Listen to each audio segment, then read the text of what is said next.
जय मसीह की दोस्तों, स्वागत है आपके अपने चैनल लॉर्ड्स एपोलोजेटिक्स पर। आज हम एक बेहद महत्वपूर्ण और गहरे विषय पर चर्चा करने जा रहे हैं। परमेश्वर कौन है, परमेश्वर क्या है और हम कैसे परमेश्वर को जान सकते हैं। यह सवाल हर इंसान के दिल में कभी ना कभी जरूर उठता है। तो आइए बाइबल के प्रकाश में इसका उत्तर खोजते हैं। भाग 1, परमेश्वर कौन है। परमेश्वर सृष्टि का निर्माता है। बाइबल कहती है, आदि में परमेश्वर ने आकाश और पृथ्वी की सृष्टि की। उत्पत्ति 1:1। परमेश्वर वह है जिसने इस संपूर्ण सृष्टि को बनाया, आकाश, पृथ्वी और हम सब।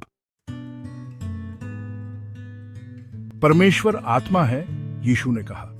परमेश्वर आत्मा है और जो उसकी उपासना करते हैं उन्हें आत्मा और सत्य से उपासना करनी चाहिए। यूहन्ना 4:24। इसका मतलब है कि परमेश्वर एक सीमित भौतिक अस्तित्व नहीं है। परमेश्वर अनंत और सर्वशक्तिमान है। बाइबल बताती है कि परमेश्वर न तो सीमित है और न ही समय में बंधा हुआ।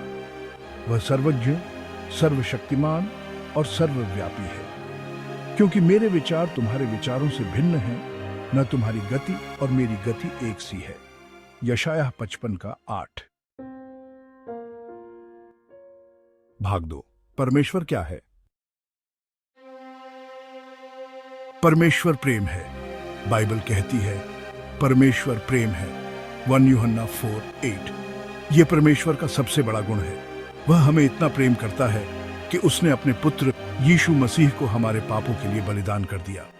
यूहन्ना 3:16। परमेश्वर पवित्र है और पाप को सहन नहीं करता, इसलिए वह पाप का न्याय करता है, क्योंकि वह धर्मी और निष्पक्ष न्यायी है। भजन संहिता 7:11।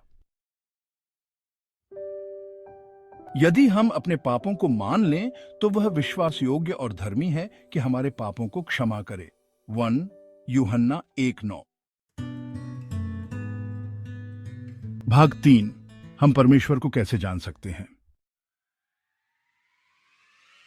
यीशु ने कहा, मैं मार्ग, सत्य और जीवन हूं। बिना मेरे द्वारा कोई भी पिता के पास नहीं आ सकता। यूहन्ना 14:6। यदि हम यीशु को स्वीकार करते हैं तो हम परमेश्वर को जान सकते हैं। बाइबल परमेश्वर का वचन है। इसमें परमेश्वर के चरित्र, उसकी इच्छा और उसके प्रेम के बारे में बताया गया है। तेरा वचन मेरे पांव के लिए दीपक और मेरे मार्ग के लिए उजियाला है। भजन संहिता 119:105। जब हम प्रार्थना करते हैं तो हम परमेश्वर से संवाद करते हैं। प्रार्थना हमें उसकी निकटता में लाती है। उससे हर समय प्रार्थना करो और उस पर भरोसा रखो। भजन संहिता 62:8। जब हम सृष्टि और अपने जीवन में उसकी महिमा को देखते हैं तो हम उसे जान सकते हैं। आकाश परमेश्वर की महिमा का वर्णन करता है। भजन संहिता 19:1। तो दोस्तों, परमेश्वर को जानना जीवन का सबसे बड़ा और सबसे महत्वपूर्ण उद्देश्य है। वह हमें अपने प्रेम, न्याय और अनंत दया के द्वारा अपने पास बुलाता है। यदि आप परमेश्वर को जानना चाहते हैं तो आज ही यीशु मसीह को अपने उद्धारकर्ता के रूप में स्वीकार करें, बाइबल पढ़ें, प्रार्थना करें और उसकी निकटता में बढ़ते जाएं। अगर आपको यह वीडियो पसंद आया हो तो लाइक और सब्सक्राइब जरूर करें और इसे अपने दोस्तों के साथ साझा करें। अगली बार एक और गहरे विषय के साथ मिलते हैं। धन्यवाद।